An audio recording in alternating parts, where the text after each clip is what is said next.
मदन एक किसान था। वो एक छोटी सी जमीन के टुकड़े पर खेती करता था। मदन के परिवार में उसकी पत्नी विमला, बेटा राजवीर रहते थे। राजवीर गांव के कॉलेज में पढ़ता था, जहां गांव के साहूकार की बेटी जिया भी पढ़ती थी। जिया मन ही मन राजवीर को पसंद करती थी,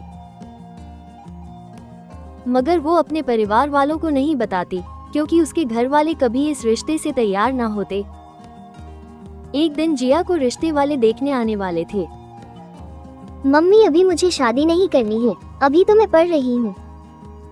तुम पढ़ाई की बिल्कुल भी चिंता मत करो, वो लोग तुम्हें पढ़ने से नहीं रोकेंगे। नहीं मम्मी, मुझे फिर भी नहीं करनी। तुम इनकार क्यों कर रही हो? पापा, वो मैं राजवीर को पसंद करती हूँ। क्या बकवास कर रही हो तुम? तुम्हारा दिमाग तो ठीक है। जिया कम से कम राजवीर की हैसियत ही देख लेती। पापा, पैसा सब कुछ नहीं होता है, और आप तो उन लोगों को जानते भी हैं कि वो कितने अच्छे लोग हैं। जिया, आप बस भी करो और चुपचाप से तैयार हो जाओ, रिश्ते वाले आते ही होंगे। जिया जाकर तैयार हो जाती है और कुछ देर में रिश्ते वाले आ जाते हैं। सुरेखा बहन, आपकी बेटी तो बहुत प्यारी है, हमारे तरफ से तो हाँ समझिए। अगर आप कहें तो शादी की तारीख तय कर ले। हाँ हाँ, क्यों नहीं, कर लेते हैं। अभी इतनी जल्दी क्या है? अभी तो हमने सही से आप लोगों को जाना पहचाना भी नहीं है। सौरभ, ये क्या बात कर रहे हो? तुम्हें उनकी शक्लों से नहीं लग रहा है कि ये लोग कितने अच्छे और अमीर हैं?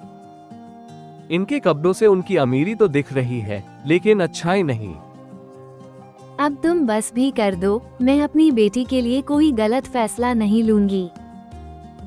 सुरेखा सौरभ की बात नजरअंदाज करके जिया का रिश्ता मोहन के साथ पक्का कर देती है और जल्दबाजी में ही शादी भी करा देती है। शादी के बाद जिया अपने कॉलेज की बात करती है तो उसकी सास उसे डांटने लगती है। ये क्या बकवास कर रही हो? चुपचाप से घर में बैठो और घर का काम करो। मगर माँ जी, आपने तो कहा था कि कॉलेज के लिए नहीं रोकूंगी। वो शादी के लिए पहले की बात थी, और वैसे भी तुम्हारी माँ एक नंबर की बेवकूफ है। वो नहीं जानती क्या कोई भी सास अपनी बहू को कॉलेज भेजेगी? तब आपने झूठ क्यों कहा मेरी माँ से? ज्यादा सच का मूर्त मत बनो और यहाँ से निकलो, वरना अच्छा नहीं होगा। मालती जिया को कहीं भी आने जाने ना देती और ना ही किसी से बातचीत करने देती, उसे कैदियों की तरह रखती। एक दिन मालती और मोहन कहीं बाहर जाते हैं और जिया को घर में बंद कर देते हैं। उसी दिन जिया के माता पिता उससे मिलने आ रहे थे, और जब वो देखते हैं कि घर में ताला लगा है तो वो जाने लगते हैं। तभी उन्हें किसी के रोने की आवाज सुनाई देती है, जो जिया की थी। ये तो जिया की आवाज लग रही है, हमें अंदर जाकर देखना चाहिए। जब वे दोनों खिड़की से अंदर जाते हैं और देखते हैं कि एक कोने में बैठकर जिया रो रही है।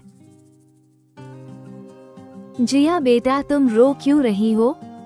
मम्मी पापा, आप यहाँ? बेटा, तुम ऐसे घर में बंद क्यों हो? और तुम्हारे ससुराल वाले कहाँ हैं?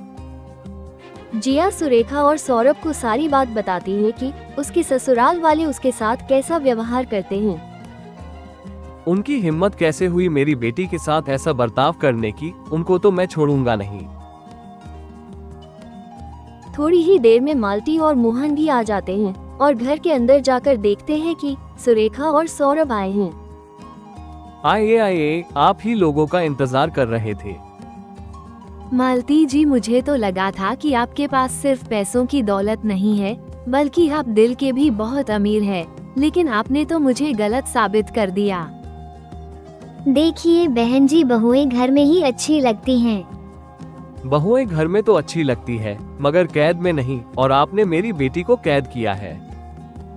अगर आपको अपनी बेटी की इतनी ही आज़ादी देनी थी तो उसे अपने ही घर में रखते, हमारे यहाँ भेजने की क्या जरूरत थी? आपको क्या लगता है इतना होने के बाद हम अपनी बेटी को यहाँ छोड़कर जाएंगे? सौरभ जिया को अपने साथ घर ले आता है। जिया बेटा, अब तुम्हें कोई कैद नहीं करेगा, तुम आजाद थी और आजाद ही रहोगी। जिया बेटा, मुझे माफ कर दो, मैंने उनके कपड़ों की चमक तो देख ली, मगर उनके दिल का मैल ना देख सकी। जिया अपने घर आने के बाद कॉलेज जाने लगती हैं और धीरे धीरे करके नॉर्मल होने लगती हैं। एक दिन सुरेखा और सौरभ जिया के पास आकर कहते हैं, जिया बेटा, अगर तुम राजवीर से शादी करना चाहती हो तो हमें बता दो। लेकिन मम्मी को उनके गरीब होने से प्रॉब्लम है। नहीं बेटा, मुझे कोई प्रॉब्लम नहीं है, और वैसे भी ये सब तुम्हारा ही तो है। सुरेखा और सौरभ राजवीर के माता पिता से बात करने के लिए उनके घर जाते हैं और उनसे अपनी बेटी के रिश्ते के लिए बात करते हैं। ये तो हमारी खुशकिस्मती है कि जिया हमारे घर की बहू बनेगी। कुछ दिनों बाद जिया और राजवीर की शादी धूमधाम से हो जाती है और शादी के बाद जिया अपने ससुराल में रानी बनकर रहती है और जिया को देखकर सौरभ और सुरेखा भी बहुत खुश हो जाते हैं। अब जाकर हमने अपनी बेटी की शादी सही घर में की है। हाँ सौरभ, अब हमारी बेटी बहुत खुश है।